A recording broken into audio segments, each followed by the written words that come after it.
Right now on the National Weather Desk, winter returns. From coast to coast, snow and ice take their toll. There are people sleeping in their vehicles here. There's even a school minibus that got stopped. The snow's been falling all night long and into the morning. We have team coverage of this impactful storm, plus record heat. The cities that could break records today also remove carbon dioxide from our air. Even if we stop all emissions, the problem doesn't go away. The climate change will still be there, it just won't be getting worse. And we'll meet the next generation of storm chasers that are already starting to produce lightning. Look at the motion up there in the clouds. From our nation's capital, this is the National Weather Desk. Good morning and welcome to the National Weather Desk. I'm Angela Brown. A major winter storm is taking a toll on millions of Americans from coast to coast this morning. Snow, ice, and even a blizzard warning in Southern California. We have teams across the country to show you what's happening, but we begin in Michigan, where more than 725,000 people woke up with no lights. The power is out after ice and strong winds knocked down trees and power lines. And in northern Michigan, heavy snow and winds is making it very hard to see on the roads.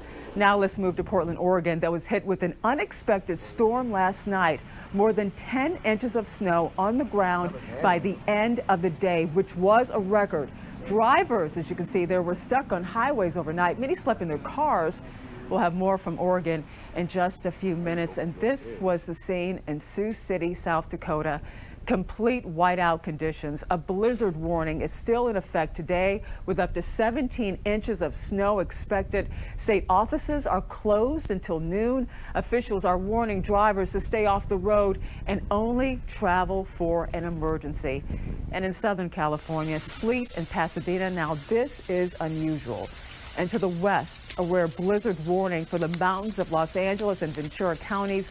There's certainly plenty to talk about here this morning. Meteorologist Brian Vandegraff is tracking the storm for us this morning. Yeah, and that is crazy, Angela. We talk about blizzard warnings, LA County as well as Ventura. They could see some snow in those higher peaks in the feet, believe it or not. But winter storm warnings all the way up the western coast. But the big storm that we've been tracking the last couple of days is what's here across the northern tier. Minneapolis under blizzard warnings, portions of the Dakotas as well. Heavy snow mixing with ice, as we saw in the UP of Michigan. And those winter storm warnings extend all the way into the northeast, where they're seeing snow in Burlington, Vermont to Portland, Oregon. You look at the satellite and radar picture this morning, this system right here, this one system encompassing over 1,600 miles from Montana all the way east to Maine. At least it's going to let up in the next day or so. Back to you. All right, thanks, Brian. And we want to now turn to our team of reporters and really meteorologists across the country as they track the storm where they live. Let's start in Oregon, where the storm left many people stranded on the highways. There are big pockets of vehicles that are stranded on Highway 26 that are making it very difficult to get through. Maybe one lane, a half lane that's passable, but people are very slowly getting through there and getting back into the city. And then you can see there is movement. So I want to bring you on over here before we get to the other side. There are people sleeping in their vehicles here. So some people were able to get off the highway, pull over to a safe spot. You can see right here, there's a mail truck. Usually rain or shine, they're able to make it, but it looks like the snow is enough to stop this one. And then up the street on Sandy, you can see a couple TriMet buses that are also stopped. That one looks like it's almost about to hit that power line. Then up, down, further down Sandy, you can see there's even a school minibus that got stopped that's stranded right there. It's just, you can see how much snow there is on all of these cars.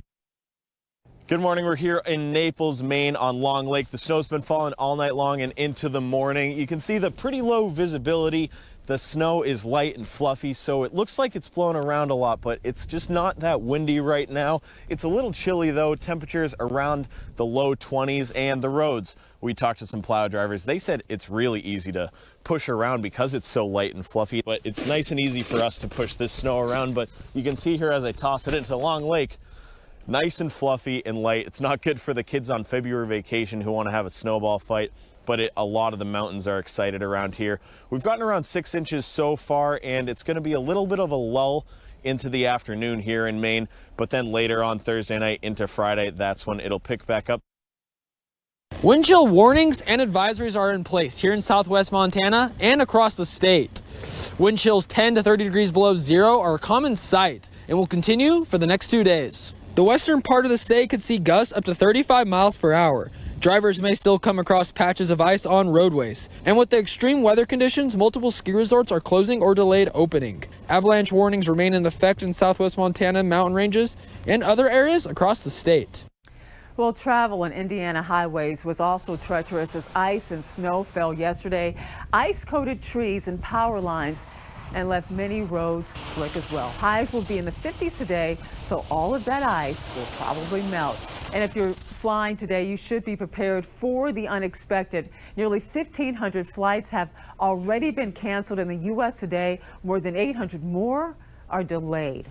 The biggest problems are in Minneapolis, Portland, Oregon, and also in Boston. In and around Salt Lake City, Utah, the drifting snow and wind was so bad, plow trucks were getting stuck. It left many families without a way to get out of their driveways and with buried cars. A reporter spoke to folks who were out there. I'm glad I have four-wheel drive, that's for sure. There was a snowplow that was trying to start to clear the street and it was stuck. My backyard has like 6-foot drifts in it right now, so the barbecue is probably shut down until, I don't know, maybe July.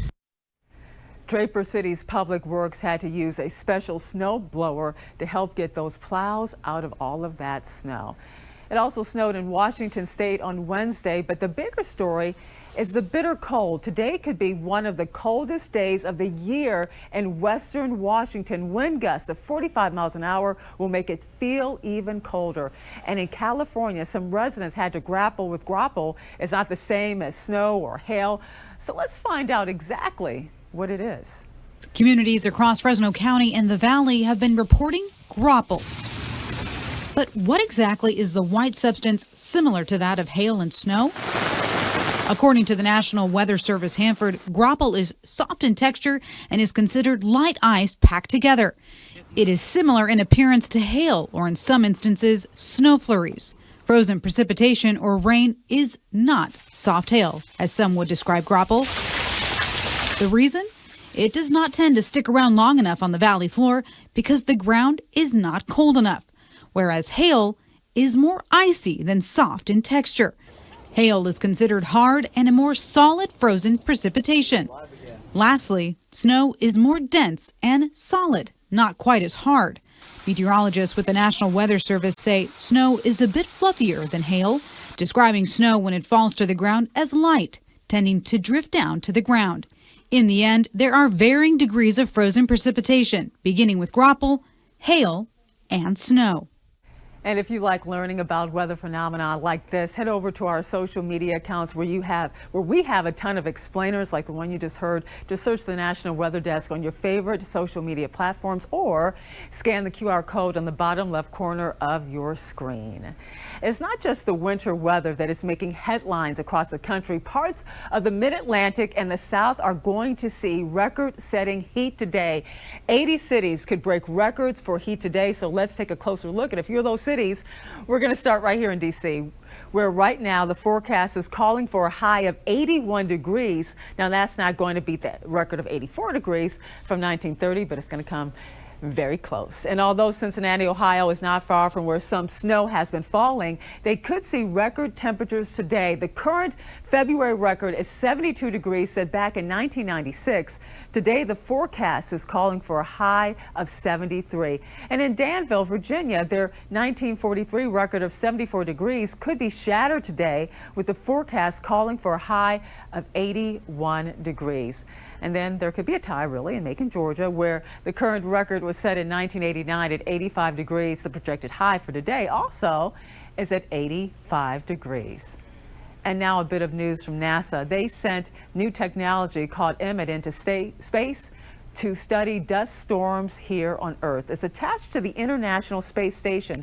NASA says the device orbits the Earth 16 times a day, basically tracking dust. And coming up on the National Weather Desk, we'll take a look at an avalanche. We'll talk with an avalanche survivor about how you can stay safe next time you hit the ski slopes. Plus, we'll talk with a group of aspiring storm chasers.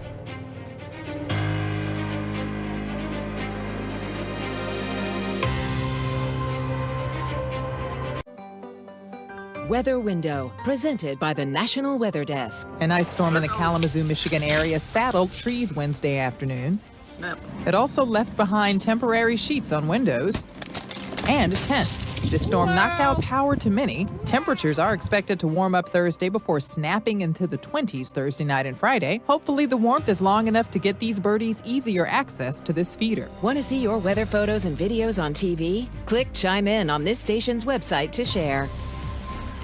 As the realities of climate change are being felt around the world, scientists are hard at work finding ways to not only cut emissions, but to remove carbon dioxide that's already in the air. Emily Gracie spoke to one of these scientists to find out how solar geoengineering can return our atmosphere to pre-industrial revolution levels. One of the maybe most important single things to know about climate change is that the amount of climate change, the amount of warming that we have at any time is more or less proportional to the cumulative emissions of carbon dioxide over all history. Even if we stop all emissions, the problem doesn't go away. The climate change will still be there, it just won't be getting worse. So explain the term geoengineering. So one is removing carbon from the atmosphere, which might be done by planting trees or putting alkaline into the ocean or taking CO2 to the atmosphere. There's a bunch of ideas, but they're all this idea of carbon removal. And then there's a second set of ideas called solar radiation modification or sunlight reflection methods or solar geoengineering, but they're all ideas of somehow altering the radiative balance of the Earth deliberately to reduce some of the harms of climate change. There are really sort of four big picture things we do about climate. We cut emissions, we could remove carbon from the atmosphere, we could do this solar geoengineering, and we can do local measures to adapt to climate change. Tell me about carbon capture in different ways that happens. One is increasing the biological stock of carbon, say by changing the way we farm to have more carbon go into soils, or by having more carbon in forests. And then there's ways that we might try and more permanently remove carbon from the atmosphere, kind of undoing what happens when we burn fossil fuels. We can reverse that by capturing it and putting it back deep underground, or by neutralizing it in the oceans. Is there a way to use carbon to our advantage? One thing we could do is take solar power where it's really cheap, say like these big installations in Arizona or in, the very sunniest places in the world, and make it into fuels. And you do that by first making hydrogen and then taking CO2 from the atmosphere, and then surprisingly going CO2 plus hydrogen to make regular hydrocarbon fuels compatible with gasoline. Is not that hard. It's basically been done commercially. Meanwhile, this week's massive winter storm is elevating avalanche danger across Utah. The Utah Avalanche Center is warning folks who enjoy backcountry skiing to be extra careful. Lincoln Gray spoke to someone who knows why from personal experience. If you listen to anyone's advice on avalanche danger, listen to Travis Hausner. I was caught, carried, buried up to my chest. The backcountry skier was swept up in an avalanche in December and seriously injured. The recovery is still ongoing. My bone in my leg is just not fusing like the doctors want it to. So that might mean more surgery, or it might just mean it's going to take a little longer. Travis won't be in the backcountry anytime soon, but he's well aware of our current winter storm and the increasing avalanche danger. The Utah Avalanche Center is spreading the word. It's dangerous in Utah's mountains over the next few days.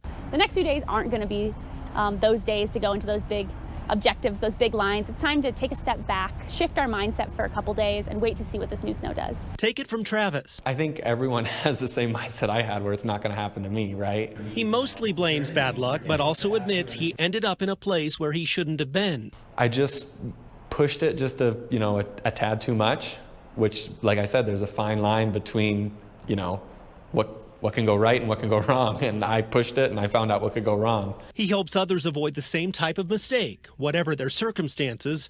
Know the conditions and know the warnings. With that knowledge, make sure you make your decisions based on that. Like, is this going to be the last time I ski ever? Because then that might, change what you're planning on doing.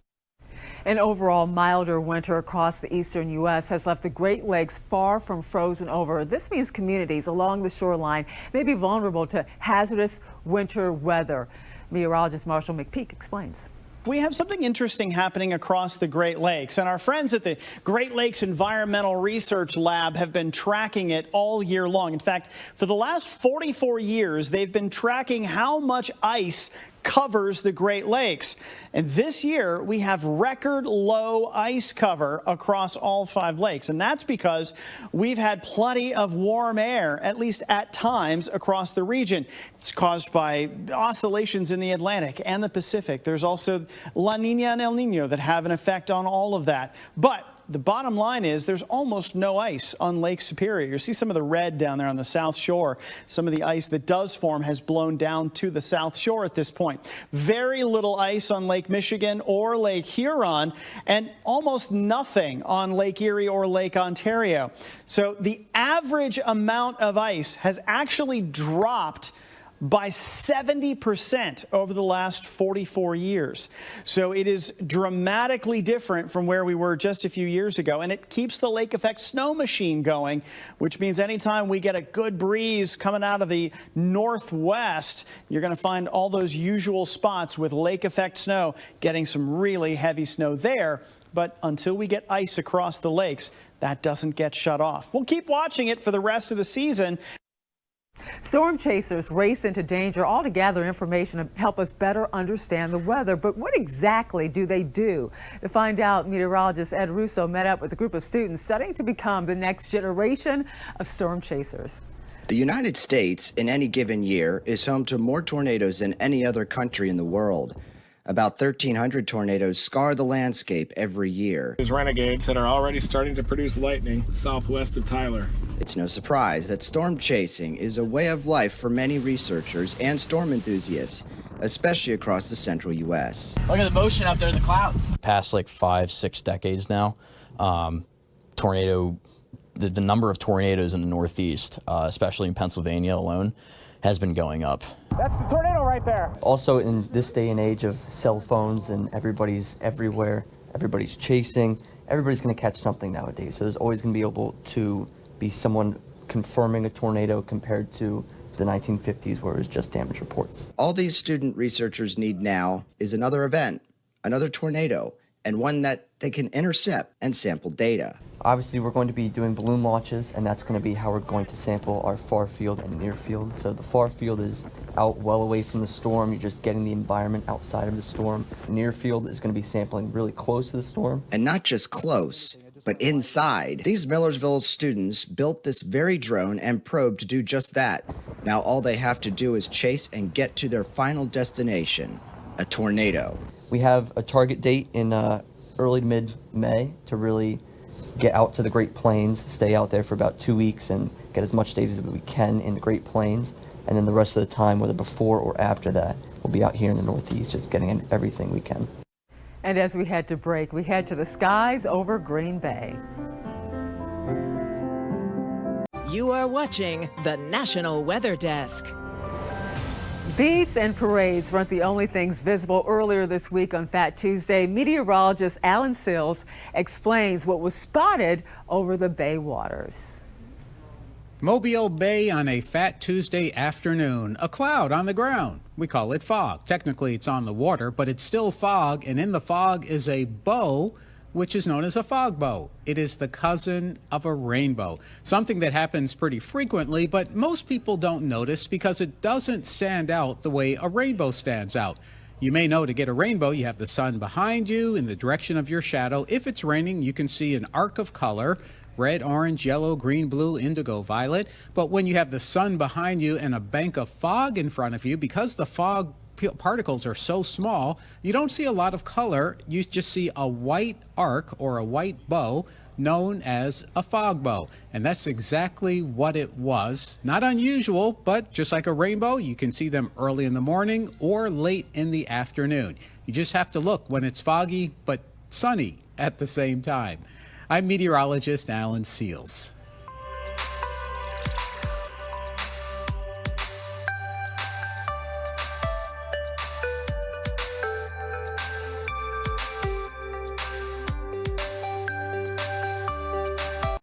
And thank you so much for joining us. Tomorrow on the National Weather Desk, we'll take a look at how warmer winters are impacting food crops. I'm Angela Brown. Make it a great Thursday, and we'll see you right back here tomorrow.